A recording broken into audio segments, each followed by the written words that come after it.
I found myself there again, looking at those partially blackened pastures.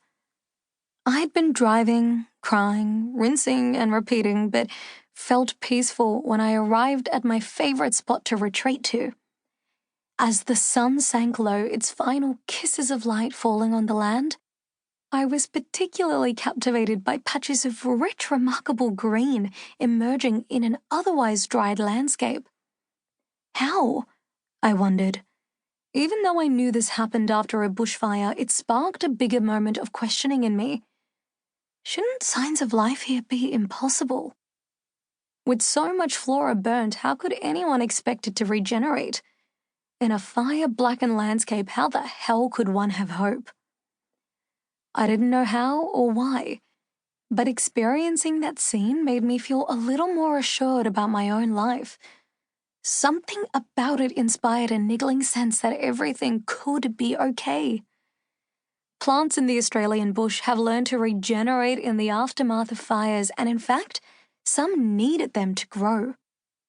Knowing and observing this, it dawned on me that as painful as things were now, there was still the possibility that they could get better.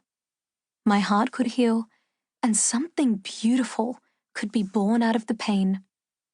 It reminded me that sometimes the fire lights our path to self-mastery, that signs of life are possible even in the shadow of hardship, that no matter how boxed into a life of limits, borders, and bounds you may feel, you can always break free from what binds you and regenerate.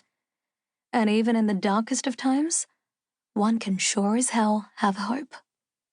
I walked away from that scene with a renewed confidence in not only the future, but in myself, reminded of the truth of my nature and all that I am.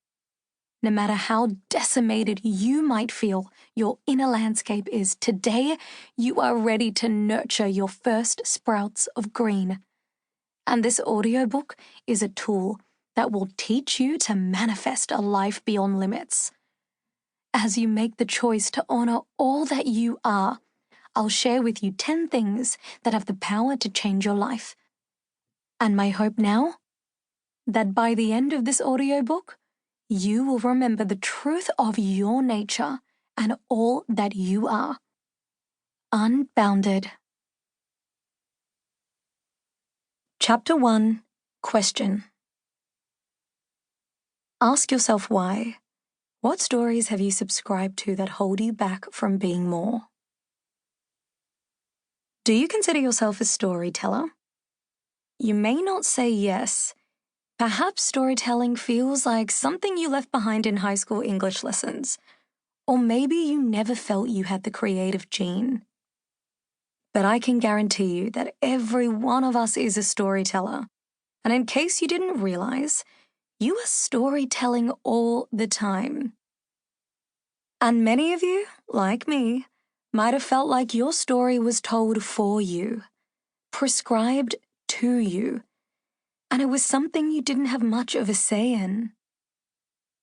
From your earliest years until this moment, you have been soaking up experiences in your life and processing them as stories. Think about it. Do you have a story about, that time I had the best sex of my life? That screwed up thing a former boss said to me? Or awkwardly being in the room while 2 other people have an argument? The people we encounter become characters. Unexpected life events are plot twists, and events that happen to us can be perceived as anything from a redemption arc to a growth opportunity. It's why every time my parents tell their how we met story, I'm transported into a rom-com as my dad details the click-clack sound of my mum's boots when she strutted into his office in a little leather skirt and shirt, prompting him to suddenly question whether priesthood was the right vocation for him. More on how a Catholic priest somehow became the married and supportive father of a queer Miss Universe Australia and media personality later. Or why so many of us obsessively consume dramatized true crime podcasts, gorging on the villain stories of evil serial killers as we play detective to solve a mystery. We are wired to think in narrative.